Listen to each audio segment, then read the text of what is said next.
Hello friends, I'm Kevin if you are new, and if you are not new, welcome back to my kitchen. Our friends Jim and Ed will be joining my spouse and I for a casual summer dinner tonight. Here's the make-ahead menu I've come up with. I'm serving a cool and refreshing cucumber soup for the first course, sweet chili marinated chicken thighs for the main course, plus mashed potatoes and coleslaw for the vegetable sides, and a shimmering glazed strawberry tart for the grand finale. And the first thing we need to make is the tart shell for the strawberry tart. And for this, I need flour, butter, and 1 large egg. And I'm just dicing up the butter. I like to make my pie crusts and tart shells right in the food processor. And I need 1.5 cups of sugar. I said sugar. I need 1.5 cups of flour. I also need a pinch of salt, which is all that's in my little salt container here. Give this a quick spin. Add the butter.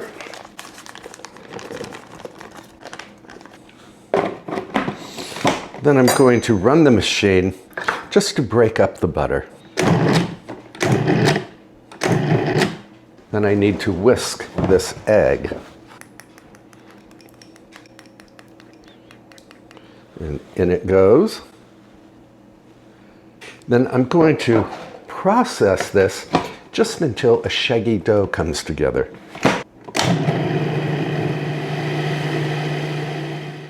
And there we have it.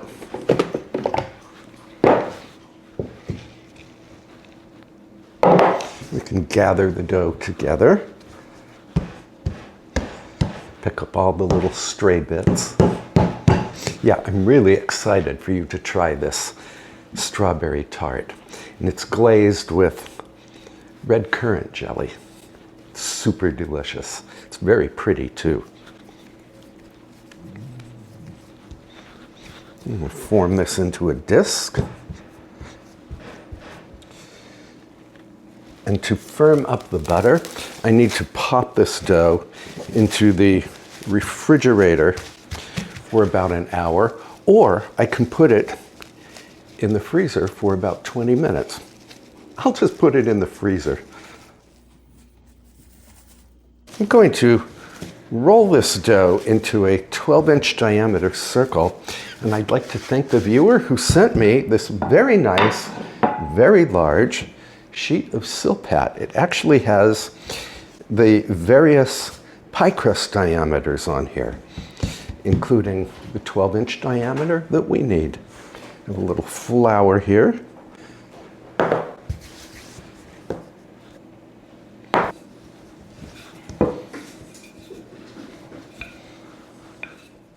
Twelve.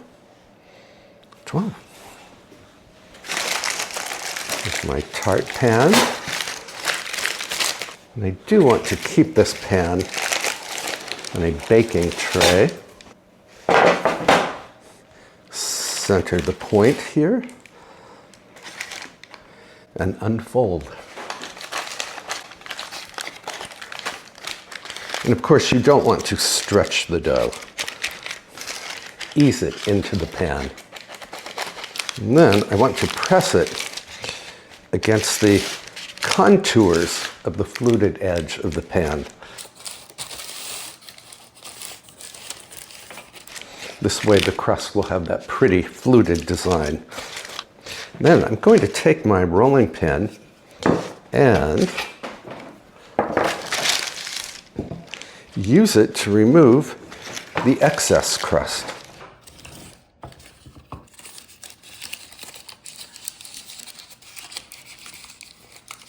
Then I need to dock the bottom of the dough, not the sides, only the bottom, with the tines of a fork. And this will stop the pastry from puffing up as it blind bakes in the oven. So you can see pastry dough is very easy to make, and a tart shell crust is very easy to make. Now I want to weigh down this dough. So I have dried beans that I reserved just for this purpose. I did this wrong. I was supposed to have my parchment on top of the crust. I goofed. Let's see if I can salvage this.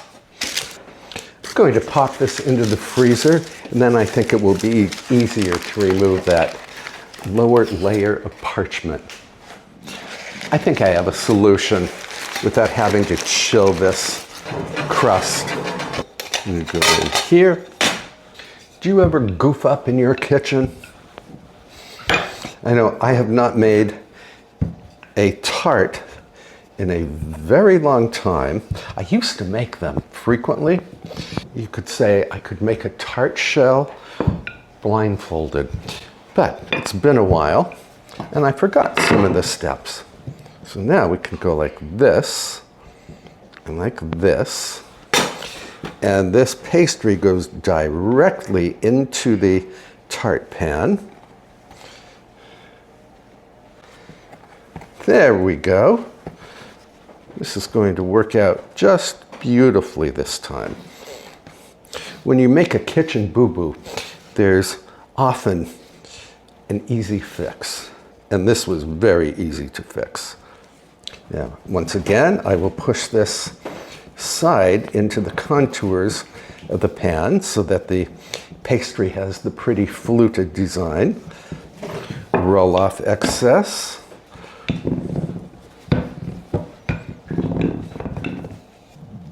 You can save this excess dough for, I don't know, some other baking project. Now I will dock the bottom again with the tines of a fork.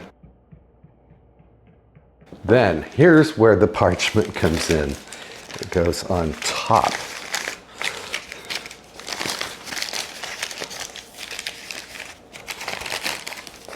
And then we add the dried beans. And again, these are beans that I reserve just for tart shells. And then this goes on a baking tray. And then I will bake this at 425 degrees Fahrenheit for about 15 minutes. Then we can remove the parchment and the beans and continue blind baking the pastry until it is dry to the touch. That will take 5 to 10 minutes. Oh, and I will lower the oven temperature to 375 degrees after I remove the beans.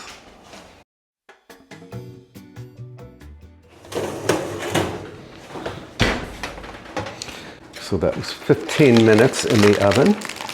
Removing the beans. And back to the oven for 5 to 10 minutes, just until the crust feels dry to the touch.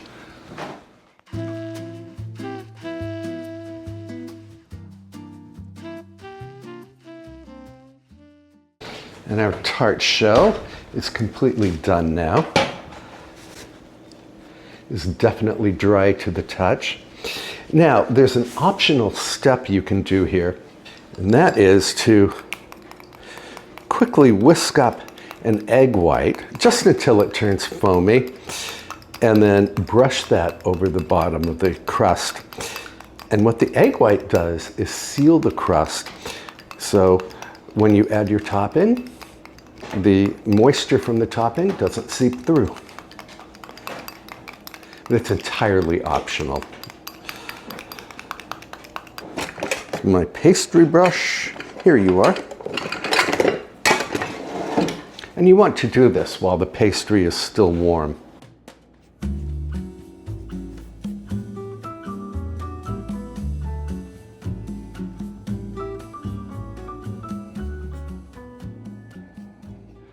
I'm going to set this aside to let it cool, and then later we will assemble the filling and the strawberries. And while we are waiting on the pastry crust to cool, I'm going to go ahead and make the first course cucumber soup. And what an easy soup it is. And you can make it hours or even days ahead of time. So I have a couple of English cucumbers here. I'm just going to roughly slice them. And I'm making a lot of this soup because it's the kind of soup where everybody asks for seconds. And we make the soup right in a blender. And I can post the recipe for this soup in the description box below. So I have some Greek yogurt here, 2 cups. And this is plain, unflavored Greek yogurt. The yogurt will give this soup some body. And we can add the cucumbers. And I need the juice and zest of 2 limes.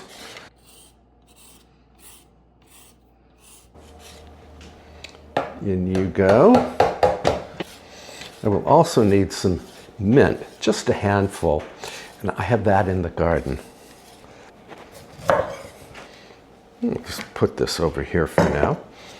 Lime juice. Half teaspoon of salt, 1/4 teaspoon of black or white pepper. Let's run out to the garden to grab the mint.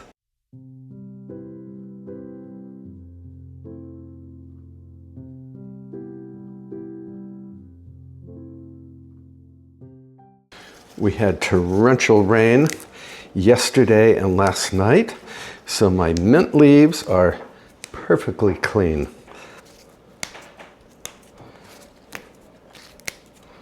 And I should mention, there are no exact amounts of any of these ingredients.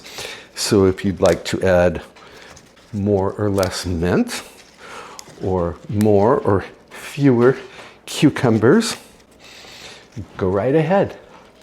Just keep tasting the soup until it turns out exactly as you like it. Now, do I have everything in here? No. I need a pinch or so of sugar. You could use honey, but this soup does need a bit of sweetness. And we will let it rip.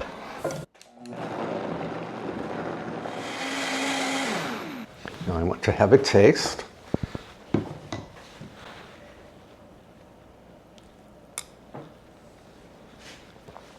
Oh, wow. This is tangy and minty and super refreshing. I'm going to pour this into a jug. Look at the pretty pale green color here. Then I'm going to refrigerate this until it's serving time. I'm also going to get cleaned up here, and then we can start the next recipe. On to the marinated chicken. Now, I've made a lot of different versions of marinated chicken. I made this one with Thai sweet chili sauce last Sunday, and my spouse and I loved it. We thought it was one of the best marinades we had ever tasted. So I have Thai sweet chili sauce here, and I will post a link to a printable recipe in the description box below, but I'm not really following the exact measurements from that recipe. I'm measuring with my heart. So chili sauce, and then I have some rice vinegar, unseasoned rice vinegar, adding about 2 tablespoons. And I need soy sauce. Again, about 2 tablespoons. I need olive oil, about that much. And special ingredient, ginger paste. You could use ginger powder here. And the ginger just, I don't know, it takes this marinade over the top. And then I'm going to mix up these ingredients. You could also add garlic to this, but I did not add garlic when I made this marinade last Sunday, and I loved it just the way it was. I put everything in here. Oh, I want a little black pepper. A generous pinch. And then I have chicken thighs that I buy from my local farmer's market. They're rather small, and I'm using 2 bags. I'm doing 4 in each because I figure each guest or each of us will have 2 thighs. Now you can marinate chicken for up to 24 hours, but it really only needs like 30 minutes. And I massage the chicken and the marinade together. And I will serve this over a bed of mashed potatoes, and I will top the chicken with sesame seeds and also either sliced or chopped chives or some finely sliced onion tops, onion greens. And I'll show you that later. I have the baking dish that I will bake all of this in. And I can tell you right now that when it's getting close to serving time, I will pour the chicken and the marinade into this baking dish and then bake it at 425 degrees for 25 minutes. It comes out perfect every time. This goes into the refrigerator, then we'll move on to the next recipe. And for the mashed potatoes, I'm using dehydrated potato flakes because my spouse and I love them. We feel they make the best mashed potatoes, and every guest I've served them to has loved them. So I need water. I forgot that I'm doubling this recipe. So I need 3.5 cups of water, 2 cups of milk,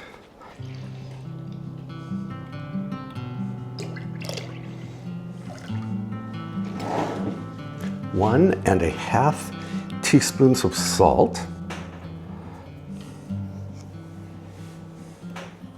6 tablespoons of butter. I don't even have to cut this up, nor do I have to peel any potatoes. And you know that I love fresh potatoes. In fact, I have a whole garden bed filled with them. But for mashed potatoes, I just prefer dehydrated potato flakes. Now I need 4 cups of the potato flakes.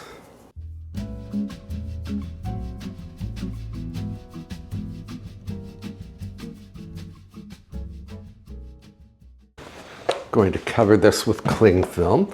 I don't even have to stir this. Shortly before serving time, all I need to do is pop this bowl into the microwave for 8 minutes and then give the potatoes a good stir, and I will have utter perfection. So this goes into the refrigerator for now. And the other side dish is coleslaw.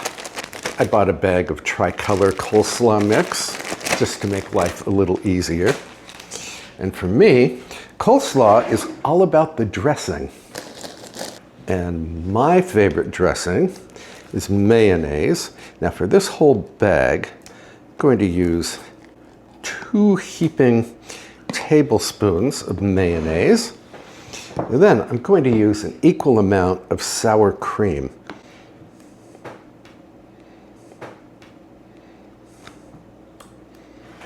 And I need a bit of salt. And I need my rice vinegar again. Knew I was missing something. What is that? About a tablespoon. I'm just going to whisk this together. Now, I used to make this dressing with apple cider vinegar, and it was good, but I didn't love it. So the other day, I tried it with rice vinegar. It made all the difference. I thought it was heavenly. Then, I like to sweeten my coleslaw dressing just a little, so I'm adding honey.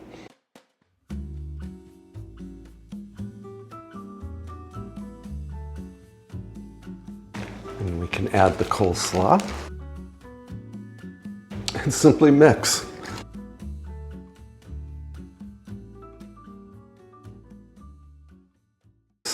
Looks beautiful and it smells exciting.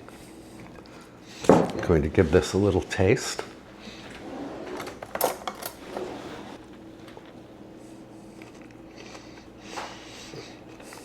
This is so delicious. Lizette is here. I want her to taste this. Oh my gosh. That's really something. Oh, wonderful. Remember when we tried to make, I think it was KFC copycat coleslaw? Yeah. This is so much better. Yeah, it really is. Super refreshing. Super healthy too, because cabbage.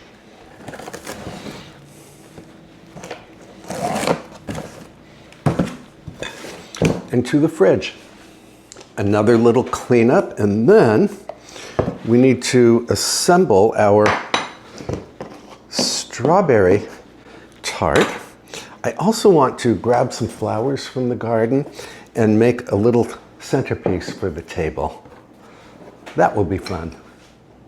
So now we can assemble the strawberry tart, and I have just holed what I hope is enough strawberries for this tart.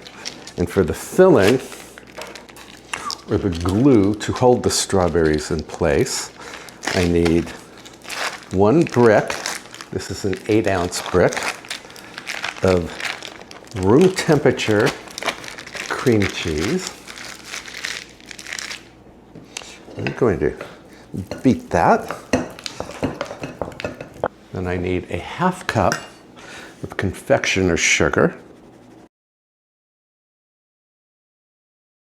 And I will link this tart recipe in the description below. Beat that in.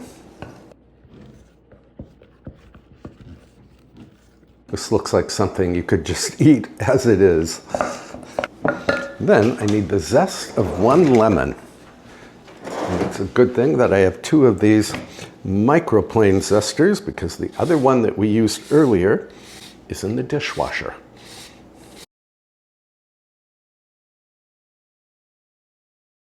In you go. Mix that in.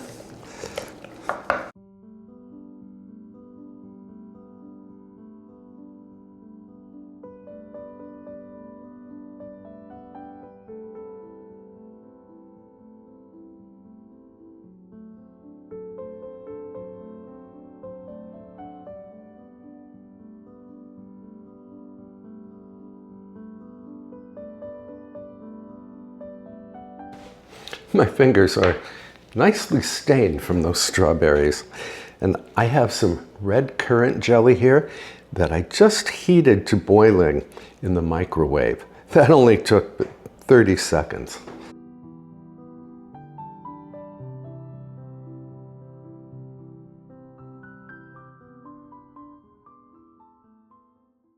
This can go over here. I'm going to do a quick cleanup, and then we need to run up to the garden. I want to grab some flowers and do a little flower arrangement for the table.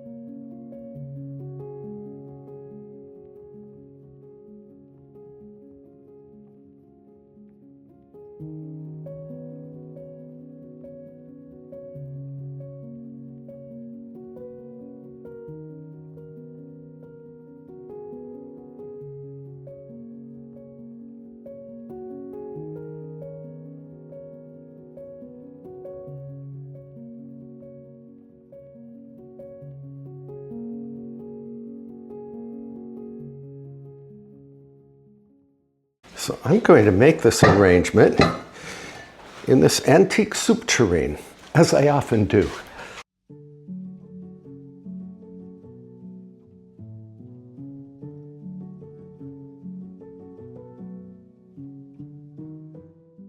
I initially planned to host this dinner in the herb garden, but the evening seemed too warm for alfresco dining.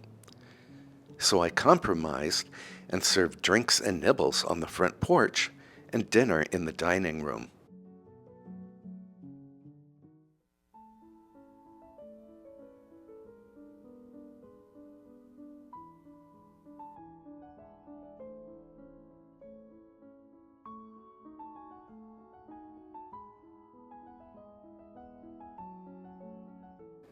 After we enjoyed our first course soup, which everybody loved, Ed helped me to plate the main course.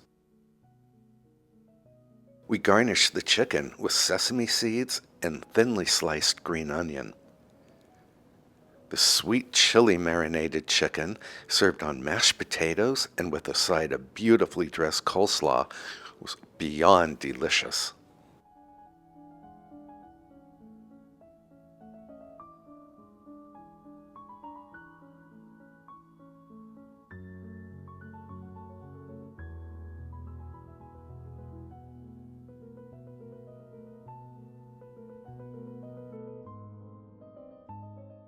And the strawberry tart drew oohs and ahs despite how incredibly easy it was to make. I topped each serving with a spritz of whipped cream. This evening with Jim and Ed and my spouse was nothing less than magical. We all enjoyed the settings, the flowers, and of course, the food. And because everything had been prepared ahead of time, I had fun being a guest at my own party. I hope you will give this dinner a try someday. I will have another video on Friday. Until then, please take very good care of yourself. I can't wait to see you again.